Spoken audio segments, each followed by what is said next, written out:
Hello mga Marichi! So we're here at Ilaya Resort. Ito lang yan sa Barangay Patag, Silay City. So this is our first time na pumunta dito sa Ilaya Resort. So nakikita nyo mga Marichis, ang ganda ng view kaya makaka-relax ka talaga dito. So ayan yung mga kasama ko for today's video mga Marichis. At syempre dahil nga nagbakasyon nga sila dito, kailangan mag-relax. So dito nga namin naisip pumunta sa Ilaya Resort. Syempre ilang taon din silang nagtrabaho sa ibang bansa so kailangan din nilang mag-relax. So hindi na namin iniinda yung init ngayon kasi nga malamig naman yung simoy ng hangin. So carry lang yan mga Marichis. Let's go! So ayun na mga Marichis. Ayan yung anak ko. Ayun na umalis sa papa niya. So karga pa more. At unplanned nga itong lakad namin for today. At syempre hindi ka naman makakapasok kung hindi ka magbabayad. Oh ayan. Kaya sino kaya magbabayad sa kanila? Kaya ayan. Nagsisitawanan kami. Sino kaya ang taya ngayon? At worth it naman pala yung binayad namin mga Marichis. Kasi sa ganda ba naman ng view na makikita mo sa loob. So, hindi ka manghihinayang sa binayad mo. Oh, ayan. Syempre, mag-feeling na naman. Oh, holding hands pa more. So, sweet ngayon. Away later. Cheers lang. Syempre, magpapahuli pa ba yung anak ko? Ayan, nagpo-posing na. At gustong-gusto nga talaga niya maligo kahit sobrang lamig. So, ayan yung view ng kanilang swimming pool, mga Marichis. Sobrang ganda ng makikita mong view. So, ayan na mga Marichis, yung Serena kong kapatid. Yung ilog yan, kaya magaling lumangoy. Oh, ayan. Pagpasok mo talaga dito, mawawala lahat ng mga iniisip mo at mga problema mo sa buhay. Yun nga lang, pag uwi mo mga Marichis, ay, problema ka na naman. Charis lang. O, ayan, dito na tayo tumira. Para wala tayong problema.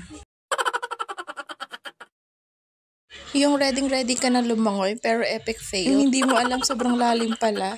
Buti na lang talaga marunong akong lumangoy. Ang tawa mga sis. Grabe, pinagtawanan lang nila ako. So, ayan, take 2 tayo mga Marichis. Lumaki kasi kami sa ilog, kaya ayan, marunong kaming lumangoy mga Marichis. Kahit sobrang init nga mga Marichis, malamig pa rin yung tubig nila. Syempre dahil siguro galing talaga sa bundok. Kaya hindi kami nagbabad sa tubig kasi sobrang lamig. At syempre, pag umahon ka, malamig yung simoy ng hangin, kaya lalo kang lalamigin. So, syempre, siguro, pag umuulan dito, nagpa-fog, or... Buta eh! Hay, nako, ito talagang anak ko nakikialam sa voice over ko. Pasensya na kayo mga Marichis. Marichis. Sana mag-voice over. Ano masasabi mo dito sa video na to? Ayan o, si mama o. Guapa. I love you, Mama. Kiss. Ha? Pop, this Papa. Marichis. I'm anxious pag-biligo kami sa swimming pool. Parang mo din namin yan. View. Lam ila baligo sa swimming pool. Lam ila pot. Buso ko. Dug namin ila tulad. Dung lam swimming. Babag ba swimming gada? Mas malumos kada.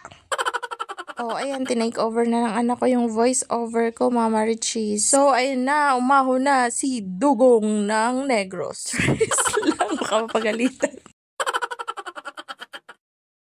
At pag ganito, ang makikita mo tuwing umaga, pagising mo, ayan, so nakaka-relax talaga. At syempre, mas maganda pag may kasama kang kape sa umaga. Siguro makakailang kape ka dito mga Marichis. At enjoy na enjoy sa paliligo yung mga kasama ko. Ayan, ang ganda talaga ng view dito sa taas. At kung gusto mo talaga ng mga tahimik lang na places, dito ka na pumunta kasi sobrang tahimik niya. At syempre hindi ko na na-vlog yung lunch namin dito kasi sobrang gutom na kaming lahat. Medyo pricey nga lang pero masarap siya. So that's all for today's video mga Marichis. Hope you enjoy. God bless!